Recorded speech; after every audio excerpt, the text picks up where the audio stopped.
So please welcome Marc and his panel. Come on up. Marc.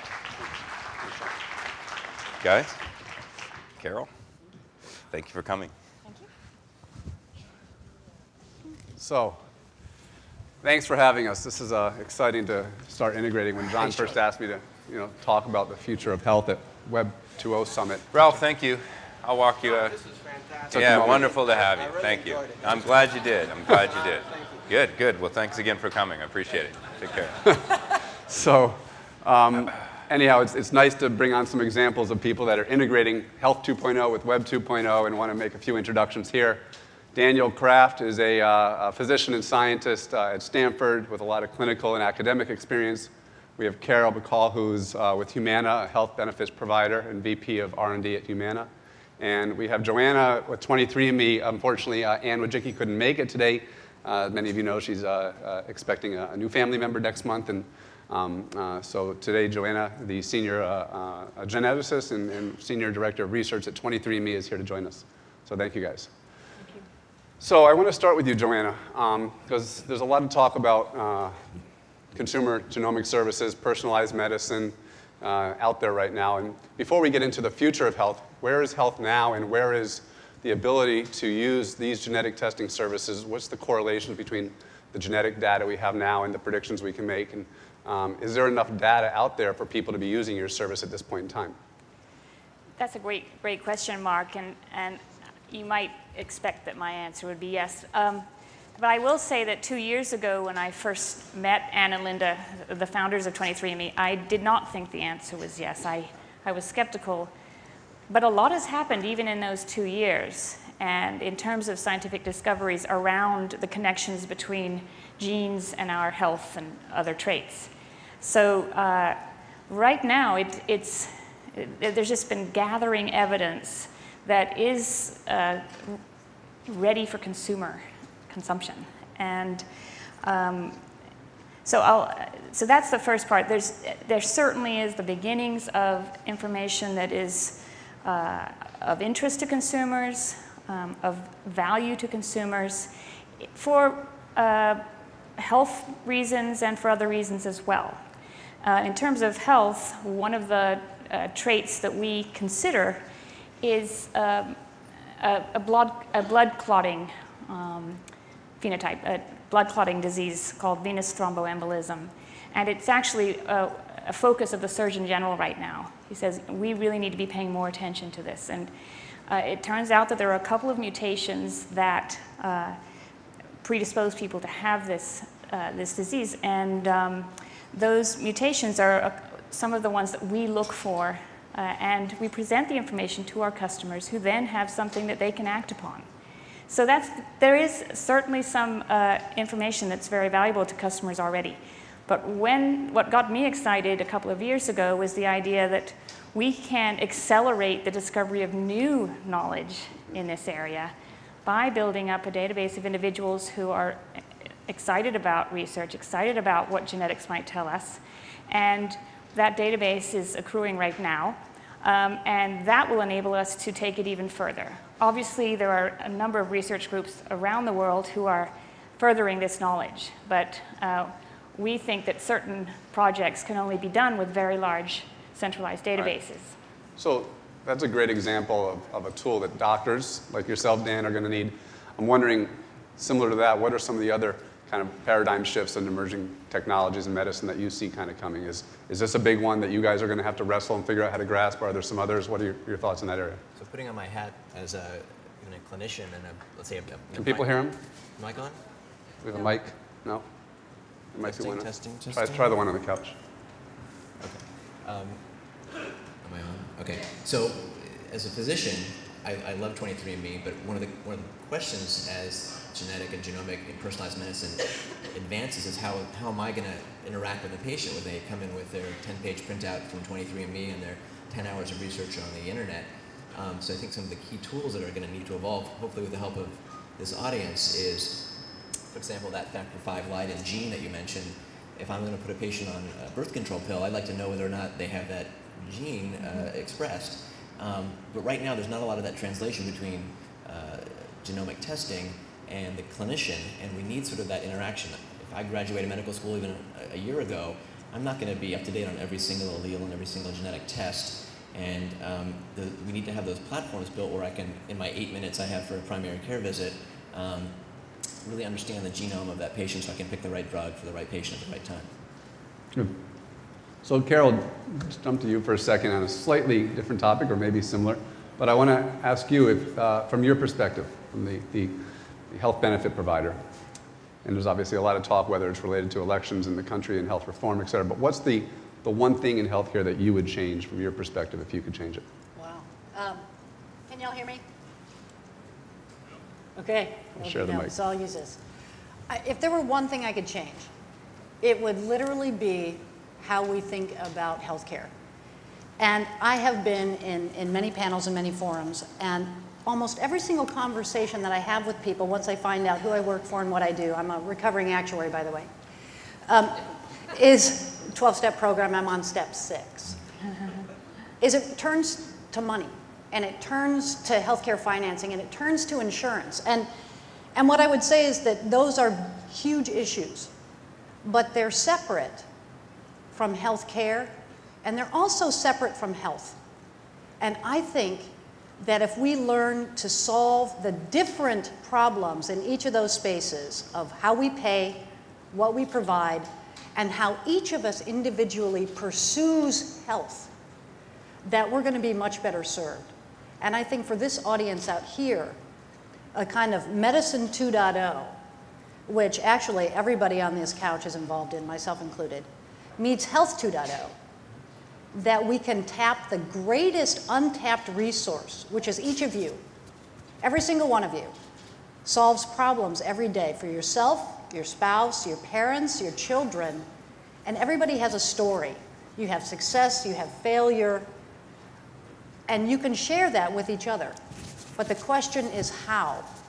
How can we create and then close the OODA loop within healthcare to help you observe, orient, decide, and ultimately act? You each have something to share. And if we can create forums and mechanisms for you to produce that story, distribute that story, and find each other and share it, I think that we'll turn everything upside down in the right kind of way. So Carol, when you see tests like 23andMe, how do these types of predictive, proactive tests affect companies like yours, the way that you guys provide insurance and health benefits and the system as a whole? Are these things that you guys would promote, that you would support? What are your thoughts on that? The answer is we might. I think it's a little early to know what it's actually going to do. How will it change someone's life? What value will it add? Will the test tell me something that I couldn't know any other way? Or will it tell me what my mama always told me to do?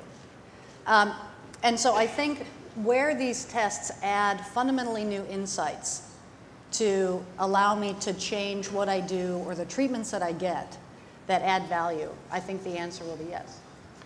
The next level from that, though, is once you have an awareness of what your risks are, or an increased risk, is how to then translate that again to actual actionable intelligence. So both for the whole trend of wellness and the concept that much of our well-being and the healthcare costs go to our behavioral activity, and as physicians, we don't have much time to interact with patients on the sort of wellness aspect, but there are many sort of web-related communities and sites, from WebMD to WellSphere and others, which can help you personalize essentially your wellness activities, join wellness type communities, and help take the sort of stress of knowing a particular risk factor and taking it to more actionable, particularly in the area of disease management, let's say diabetes or cardiovascular disease. That's also being integrated with, let's say, the Web 2.0 community, with home-based tools for measuring your blood pressure, glucose, et cetera, that can then feed back to your healthcare provider, nurse practitioner, or what have you, and keep you out of trouble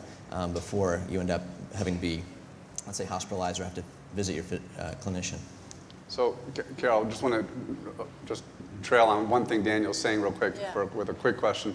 Because you're talking, Daniel, about, people are interested, that we'd like to get medical information online. There's, that we want to learn more about ourselves. But Joanna, as we both know, genetics, genomics is pretty complex. Mm-hmm. Is this something that people can get online and understand themselves, or what role does Daniel have to play in all that? Mm-hmm. That's a great question, because there's so little education around genetics, or there has been until recently, that people really feel like it's something they cannot understand. And the exciting thing that we've found is that when people are looking at their own data, they are suddenly far more engaged, far more interested, and far more open to learning a few new concepts. And it doesn't really take that many concepts. People know they have a mother and a father, and that those individuals passed on to them something that we call genes. And it doesn't really go too much beyond that, at least at the first level of understanding. So it's been exciting for me. I've been an educator for a while now, and to see the difference between people looking at a textbook and trying to learn genetics and people looking at a chart which shows how their, let's say, blue eye color was inherited from a grandparent or through their mother or something. When it comes down to be that concrete and that real, people pick up the concepts very quickly. And I've said a number of times, it's far better to learn about genetics from your home when you're comfortable than when you're pregnant and going to see a medical person and you're stressed and nervous. That's a really hard time to learn genetics. Sure. So why not learn a little bit ahead of time? Can I just have a show of hands? How many people have tried a company, 23andMe, or a similar type of service? As you know, the prices are actually really coming down quite a bit. What's yours was $3.99 now? Is that $3.99. Right? Okay. $3.99 right Carol, did you want to add? Yeah, just to add a little bit to that. I think what we find in talking with our members is that people may or may not want to learn the genetics part, but what they want to know is how it's relevant. And I think that's where physicians can actually help make that translation. What does this mean for me? And what I see happening, there's going to be just this kind of explosion of new diagnostics. And I think of them as being at two kind of fundamentally different ends. Some of them are, let's say there's a test, and let's say that I've been diagnosed with breast cancer. And there's a test that will tell me whether or not the new drug that I'm taking works for me. And that's a conversation I'm going to want to have with my clinician to decide what to do. I'm not going to want to necessarily understand my genetic profile, but that profile and things, biomarkers and proteomics and all the things in my blood can combine to tell me what to do next. And I'm going to need experts to help me do that. And so I see one consequence of all this is a big set of innovation around what it means to help guide people. I think roles for clinicians will change. I think the information available will change. The other end of the spectrum is not, it's kind of the cheap diagnostic test. And it becomes something that's easily available. And I want to tell you as an example of one that we're actually helping usher in. And all of you, I think, or most of you are familiar with Tim Russert, who died earlier very suddenly from a heart attack. And, in all deference to Lance last night, cancer isn't the #1 killer. Cardiovascular disease is. And it kills a person in this country every 34 seconds. It is the #1 killer in the Western world, and it is greater than the next 5 combined. And the company that we're working with is actually closing in on a cheap blood test that will tell you not someday, but within the next 2 years, whether or not you are at very high risk of having a first heart attack or stroke, this kind of visceral fear that people have of my papa died, is it me? And I think tests like that can flip the entire paradigm of what it means to pursue health. And it's not a someday thing, it's a let's do it now. Doctors will tell you, I can't find them. If you can find them, I can treat them. And so we are in a position with this and many other things to fundamentally change our relationship to health, how we pursue it, and the nature of our relationship with doctors. Well, let's ask you, Dan. So there's some examples of some new tools, technologies. How do you, as a doctor, really see medicine fundamentally changing with, and maybe you have some other ideas or examples to, that you think are really going to have some impact to medicine? Sure. Well, to follow on to that, particularly so I'm trained as a hematologist oncologist. If someone comes in with breast cancer now, there's several series of tests. Genomic health is the most known, where we can, if you have the same stage and type of cancer, it's not going to act the same in different patients. So we can learn to score that based on the genomic profile. Again, that's different than knowing your underlying genetics. You need to know the gene expression of that particular tumor.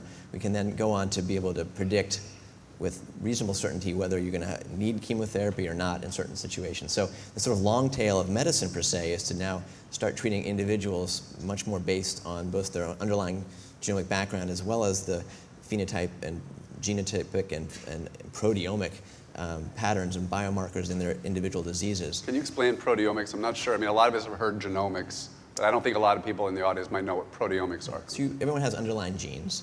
Those will eventually make RNA and then are expressed as proteins. The proteins are the ones that are really the actionable enzymes, the things that end up affecting disease when you have a mutation in a particular enzyme that may cause cancer.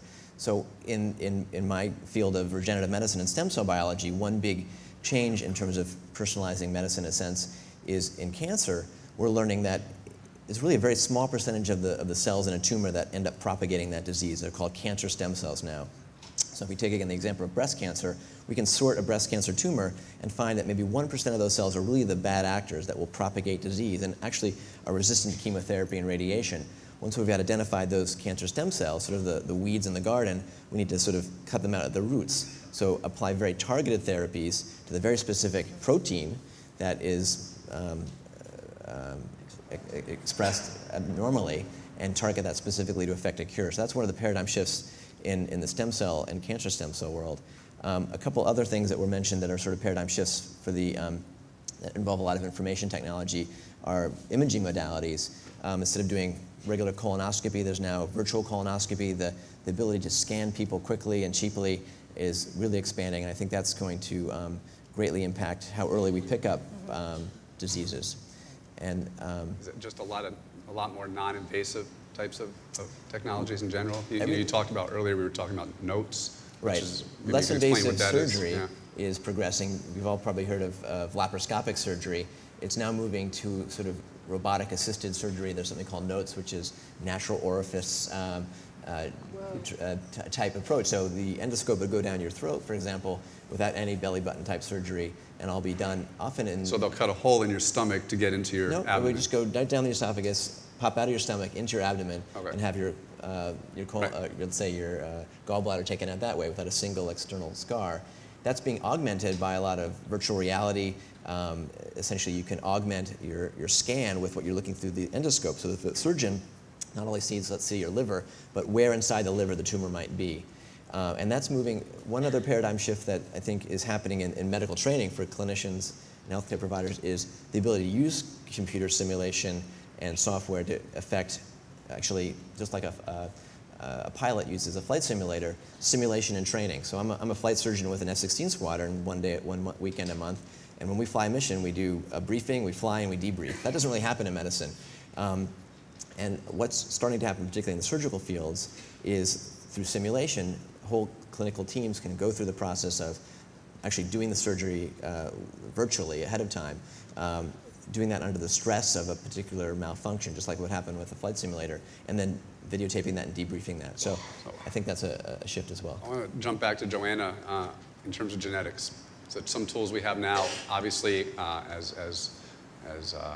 genomics gets less expensive, rapid, cost-effective, eventually we'll do the whole genome, right? Now you guys are doing 0.1, 0.01, whatever percent it is, very small.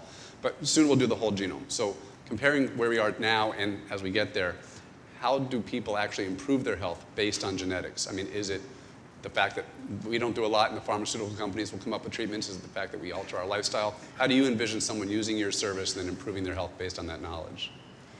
The key thing to understand here is that each of us has some valuable information hidden in our genome.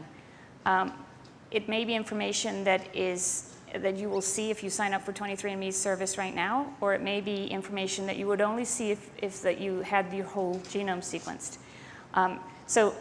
Certainly the whole genome is the ultimate Holy Grail. The Holy Grail in terms of genetic information.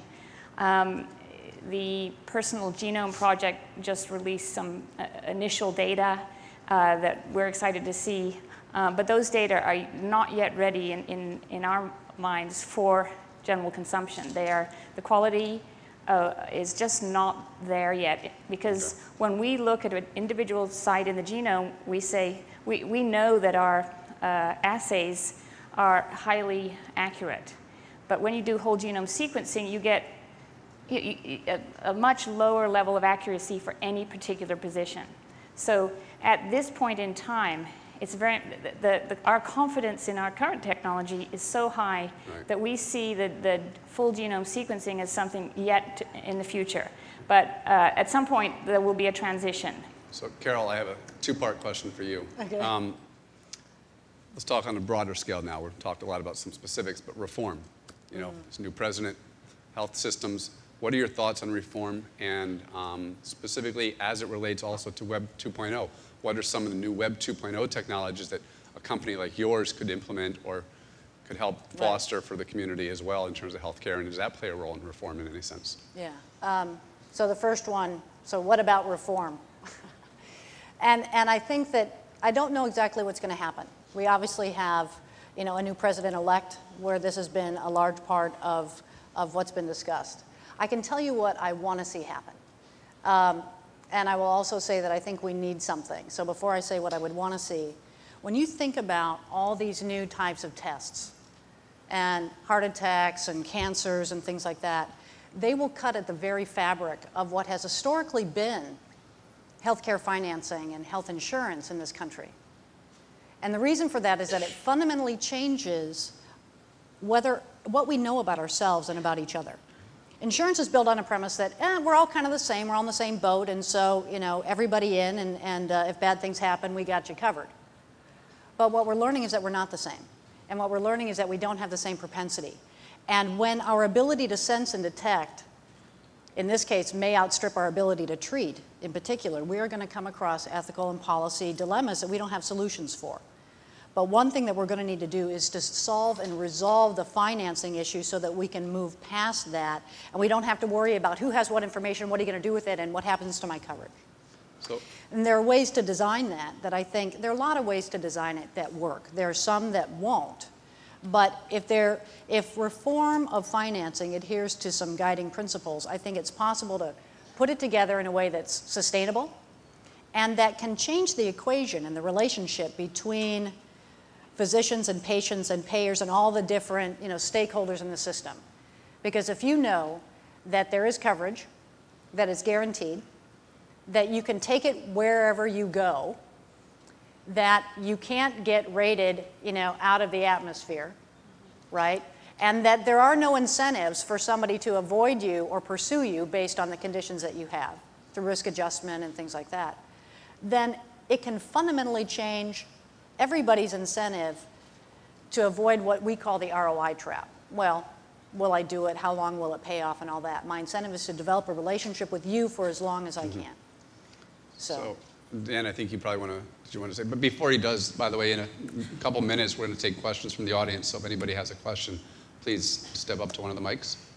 Did you, Dan? Sure, I think one of the important aspects of reform and fostering sort of wellness as opposed to just treating disease is using the Web 2.0 type tools to allow your clinician, physician, say your primary doc, to interact with you as a patient, not just when you come into the office once a year or when you have a particular problem, but using basically, let's say, a Facebook type application for the patient where they can interact with the physician, IM, chats, et cetera. And people are setting up those platforms now. It's very early, but to sort of optimize that healthcare provider-patient interaction so that, you know, it's not just your primary care provider, it's the subspecialist you're seeing, it might be the physical therapist, your genetic counselor. How do you start to integrate all that into a platform where you're getting high-touch activity, you can focus on your wellness program, wellness communities information, and actually get reimbursed from that from the insurance provider so that if I'm doing a half-hour email with one of my patients, I'm incentivized to actually do that, and that keeps them out of trouble.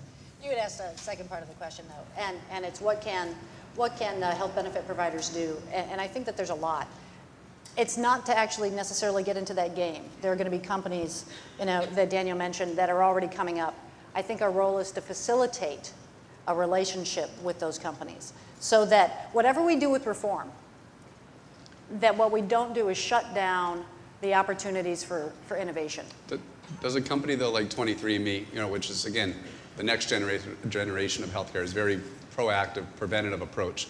If we can start predicting disease ahead of time and treating it or preventing it from happening in the first place, does that change the way insurance companies, health providers operate in the sense that now it becomes a game of statistics and math as opposed to one of risk? I mean, right now your companies are around risk models. But how does the preventative approach affect how a company like yours may operate in the future? Is that a good thing because it helps you predict better, or does it mean we don't need you guys as much? What's the relationship? Yeah. I think there's always been a prevention approach and a prediction approach. One of the things that I do in my team, I've got a geek squad in the back of computational scientists that do some really novel prediction. And everything from healthcare costs to people that will have adverse drug reactions. What I think it does, though, is it lengthens the horizon over which those predictions become relevant. And it avoids, again, the ROI trap. I've heard employers say, you know what, I don't want a particular program. My employees don't stay with me very long. It's not going to pay off. And so what you want is a relationship that says, I want to care about you for as long as you're with me, which could be the rest of your natural life, if I earn the right to do that. You need somebody who cares about you and the pursuit of health and the prevention of disease for as long as you decide to stay with them. And that may not be the employer. So, you have a question? Yeah. Hi, from iQuestions, and we build original content on video, and one of the areas is medical. I'm curious from your perspective, as we get deeper into creating more of a patient access or consumer access to really well-produced video content from thought leaders. From what? What's that? I didn't hear what you said. From? Well, as we create more access for the consumer to be able to be kind of face-to-face with short-form video from medical thought leaders. Oh, okay. I'd be curious your thought. Like we did a shoot with a top neurosurgeon here a few weeks ago, and we tried to stay on issues that would be broadly accepted in the industry. And so as we deal with different pathologies on medical and topical issues, is there an ability, you think, in the medical world to have enough great content out there that there's good agreement on, that's going to create good transfer of wisdom on certain topics versus a lot of disagreement on, well, we don't agree with that, doctor, or do you think there's going to be a good way to be able to see the medical leaders agree on the best practices to communicate? Who wants to answer? How do you trust, basically? What do you know who to trust? What do you guys think about that? I think right now, I think the statistics are that more people get their health information off of the web than from their physician, for sure, and that most, 1 out of 3 web searches is related to something about people's personalized health. So there is a quality issue in who's providing that content, and is it hearsay, and is it rumor, and how do you control that to some degree? There are several websites and companies that are set up to, perhaps yours, to make sure it's high quality content, but you've got to be a little bit careful about what people search for and find and where that derives. From the clinician's perspective as well, if I'm working in an emergency room now, I can go to eMedicine and other sites and actually go through what are sort of vetted websites by multiple physicians about how to best treat this particular disorder in the emergency department. So that sort of thing will have to progress over time in the web. I think it's a great question. I think that the opportunities are going to really grow in this area.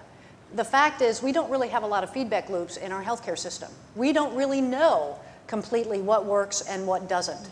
And so I got a chance to hear a little bit of Kevin's talk when we were back in the green room. And he really did say it was about connecting data.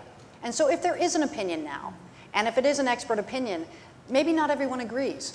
But we need to have a place where we can capture assent or dissent by experts, but also lay people's experiences. What worked for you? And so what I think will happen is that there will be an emergence of meaning, an emergence of opinion, and maybe not one answer. It may not be a one-size-fits-all, but what works for you? And so those types of things become vital elements into this ecosystem as we begin to grow what we know. One concept that we've been focusing on at 23andMe is transparency. When we present information, how did we decide that this information was worth presenting to consumers? And so we have a set of criteria we use to evaluate research results. Was the study size large enough to meet our needs? And is the outcome robust enough to be presented? And by being transparent about how we make those decisions, which you can do on the web, you can give the nitty-gritty details for people who want to evaluate, while at the same time presenting things in simple form for people who aren't interested in that. Right. So this transparency is a key theme that guides us So I want to ask each of you for a moment to identify, as we talk again or think about the future of health. There's so many really cool new technologies. I mean, you know, we're hearing about bladders that you can grow in a dish and put in a human body. Right. I mean, completely regenerative medicine. Just grow the whole organ and stick it in the body, and more of that's coming. Or suspended animation technologies for cells, or all kinds of really new cool things. What, if you guys could each pick one new cool thing that you see coming down the line that's realistic in your field, whether it's whole genome sequencing or yours of regenerative, what hits you as something that's exciting? We can start with Dan.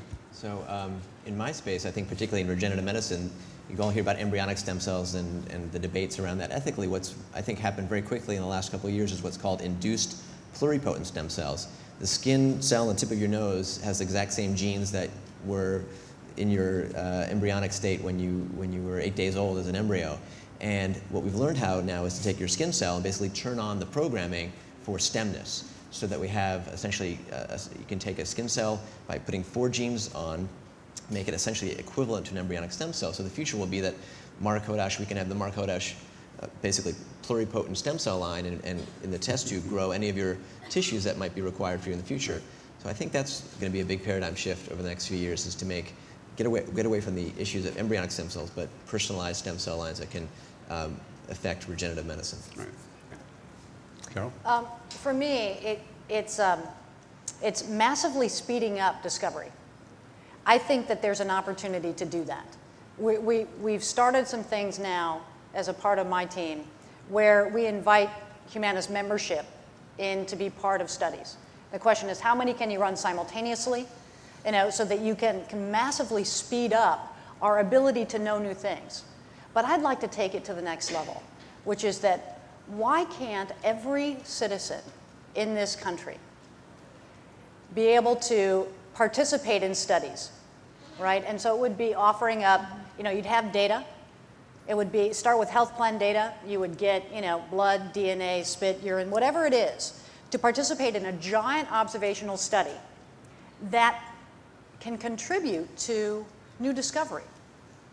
You can actually become part of something real from a bottom-up approach. I think that the way that we do scientific discovery, the problem sets that we choose are driven by sometimes the wrong motivators, not always, but some. And it's whether or not there's a market. And if there is a niche condition that affects 10,000 people, it doesn't see the light of day. But you know what? It can. And yet the problem is this catch-22 of not having information.